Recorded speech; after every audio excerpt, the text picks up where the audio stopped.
अनंत चतुर्दशी व्रत कथा। एक बार महाराज युधिष्ठिर ने राजसूय यज्ञ किया। उस समय यज्ञ मंडप का निर्माण सुंदर तो था ही, अद्भुत भी था। वह यज्ञ मंडप इतना मनोरम था कि जल और थल की भिन्नता प्रतीत ही नहीं होती थी। जल में भी स्थल तथा स्थल में भी जल की भांति प्रतीत होती थी।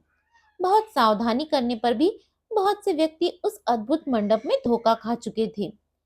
एक बार कहीं से टहलते टहलते दुर्योधन भी उस यज्ञ मंडप में आ गया और एक तालाब को स्थल समझकर उसमें गिर गया। द्रौपदी ने यह देखकर अंधों की संतान अंधी कहकर उसका उपहास किया। इससे दुर्योधन चिढ़ गया। यह बात उसके हृदय में बाण समान लगी। उसने मन में द्वेष उत्पन्न हो गया और उसने पांडवों से बदला लेने की ठान ली। उसके मस्तिष्क में उस अपमान का बदला लेने के लिए विचार उपजने लगे। उसने बदला लेने के लिए पांडवों को युद्ध क्रिया में हराकर उस अपमान का बदला लेने की सोची। उसमें पांडवों ने को जुए में पराजित कर दिया। पराजित होने पर प्रतिज्ञा अनुसार पांडवों को 12 वर्ष के लिए वनवास भोगना पड़ा। वन में रहते हुए पांडव अनेक कष्ट सहते रहे।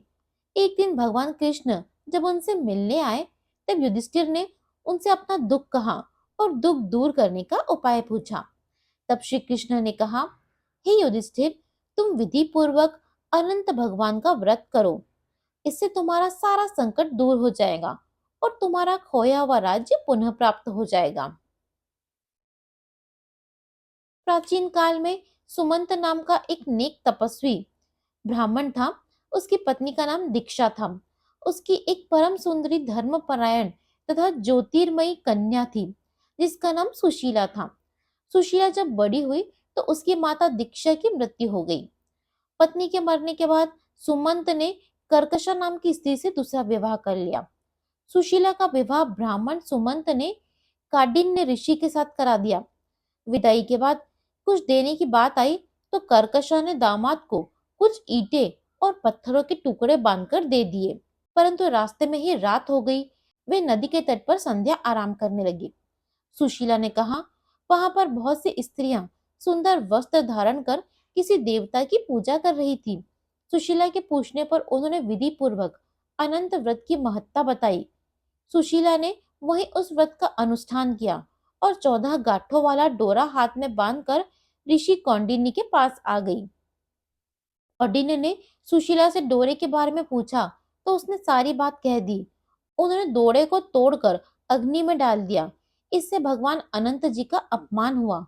परिणामतः ऋषि कौंडिन्य दुखी रहने लगे। उनकी सारी संपत्ति नष्ट हो गई। इस दरिद्रता का उन्होंने अपनी पत्नी से कारण पूछा तो सुशीला ने अनंत भगवान का डोरा जलाने की बात कही। पश्चाताप करते हुए ऋषि कौंडिन्य अनंत डोरे की प्राप्ति के लिए वन में चले गए। वन में कई दिनों तक भटकते भटकते निराश होकर एक दिन भूमि पर गिर पड़े। तब अनंत भगवान प्रकट होकर बोले, हे कौंडिन्य, तुमने मेरा तिरस्कार किया, उसी से तुम्हें इतना कष्ट भोगना पड़ रहा है। तुम दुखी हुए।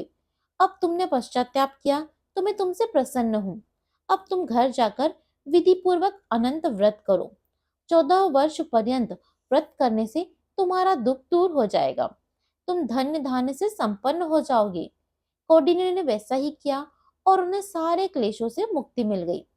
श्री कृष्ण के आज्ञा के अनुसार युधिष्ठिर ने भी उसी तरह अनंत भगवान का व्रत किया, जिसके प्रभाव से पांडव महाभारत के युद्ध में विजयी हुए तथा चिरकाल तक राज्य करते रहे।